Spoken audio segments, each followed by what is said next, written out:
حضرت ابو ہریرہ رضی اللہ تعالی عنہ سے روایت ہے کہ رسول اللہ صلی اللہ علیہ وسلم نے فرمایا کہ میری امت میں میرے ساتھ سب سے زیادہ محبت کرنے والوں میں وہ لوگ بھی ہیں جو میرے بعد ہوں گے۔ ان میں سے ہر ایک یہ چاہتا ہوگا کہ کاش اپنے اہل و عیال اور مال کی قربانی دے کر مجھے دیکھ لے۔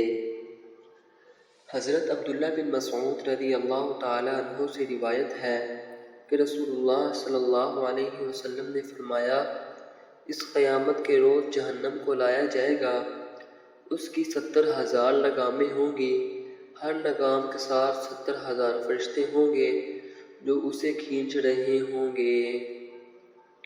رسول اللہ صلی اللہ علیہ وسلم نے فرمایا،